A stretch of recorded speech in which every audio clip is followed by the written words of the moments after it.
Assalamualaikum warahmatullahi wabarakatuh. Alhamdulillah wa kafa.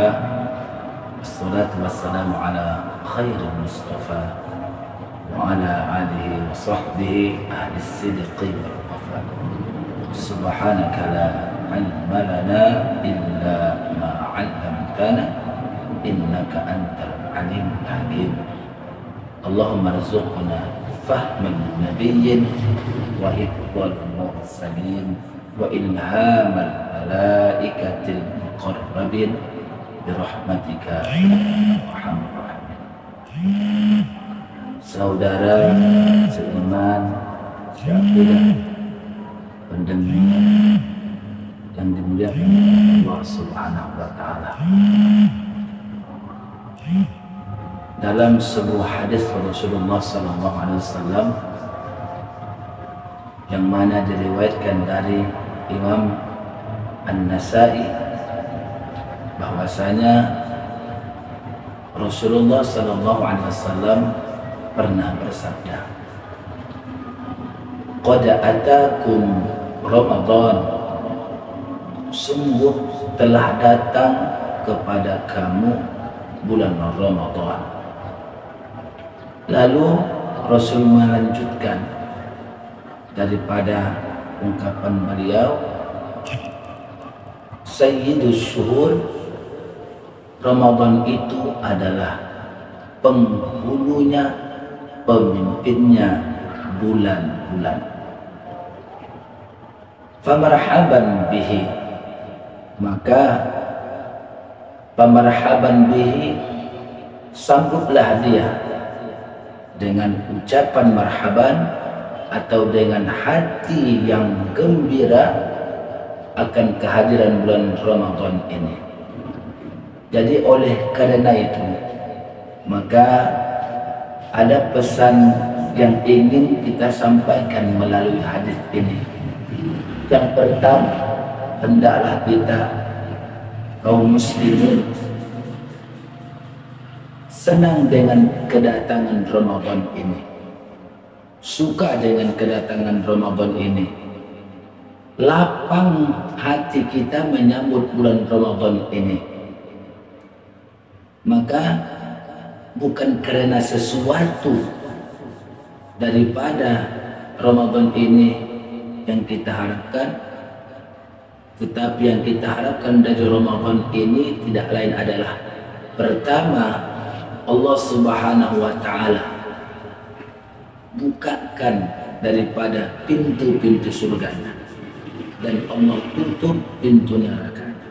Ini merupakan satu jalan bagi umat Nabi Muhammad agar supaya memperbanyak jalan untuk bisa memudahkan dirinya masuk ke dalam surganya Allah. Kemudian kesenangan dan kebahagiaan kita di Ramadan ini, yaitu diberikan Allah atau dibukakan luas pintu pengampunannya kepada daripada hamba-hambanya yang mungkin sebelumnya banyak melakukan kesalahan dan dosa. Maka pesan yang kedua yang ingin kita sampaikan, pemarhaban bihi. Maka ketika nanti datang Ramadan, marilah kita mengungkapkan selamat datang wahai Ramadan. Oleh karena itu kita memberikan mungkin masukan, hendaklah kepada para pengurus-pengurus masjid dari saudara-saudara kami, paling tidak nampakkan atau tampakkanlah bentuk kegembiraan kita itu dengan memasang-masang spanduk menunjukkan rasa kegembiraan kita. Dan itu telah disampaikan oleh himbauan Majelis Ulama Indonesia Provinsi Sumatera Utara agar supaya masjid-masjid menunjukkan rasa daripada senangnya kehadiran Ramadan dengan membuat spanduk ataupun baliho. Kemudian Rasulullah Shallallahu Alaihi Wasallam melanjutkan hadis tersebut, yaitu wa ahlan jaa, selamat datang Syahrus Siyam, wahai bulan puasa. Karena bulan puasa ini adalah bulan yang dimana kita ditempa untuk mengendalikan ataupun menundukkan hawa nafsu kita. Karena cara yang terbaik untuk menundukkan nafsu itu tidak lain adalah dengan berpuasa. Untuk menjinakkan nafsu itu adalah dengan cara berpuasa, mengatur pola daripada makan dan mengatur pola nafsu-nafsu kita yang lainnya. Kalau kita lihat atraksi-atraksi atau sirkus ikan-ikan paus itu, mereka bisa dijinakkan dengan mengontrol ataupun mengatur makan mereka dengan sedikit-sedikit. Jadi puasa ini memang untuk bagaimana bisa menundukkan hawa nafsu dengan mengatur makan dan memberatkan dengan banyak beribadah kepada Allah Subhanahu wa taala. Itulah yang disampaikan oleh Imam Ghazali. Cara untuk menundukkan nafsu tidak lain adalah pertama, dia diatur makannya, yang kedua adalah diberatkan dia dengan berbagai macam ibadah.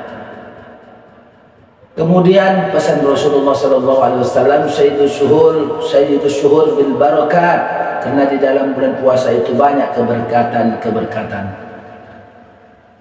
Lalu Rasulullah SAW mengatakan, fa'akrim bihi, muliakanlah bulan Ramadan ini, karena bulan Ramadan ini adalah bulan di mana min zairi hawatin, banyak kebaikan-kebaikan pengunjung kalian ini. Oleh karena itu, saudara pendengar dimanapun kita berada, memuliakan bulan Ramadan tentunya yang pertama adalah dengan berpuasa. Jangan sampai umat Islam tidak berpuasa.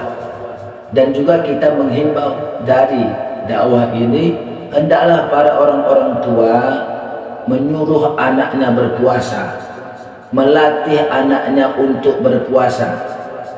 Karena pada masa sahabat juga pernah anak-anak mereka itu disuruh berpuasa, sampai bahkan ada anak-anak di antara mereka itu ingin berbuka, lalu mereka kasihkan mainan agar supaya mereka lengah, lalu mereka minta lagi anak-anak tersebut untuk berbuka.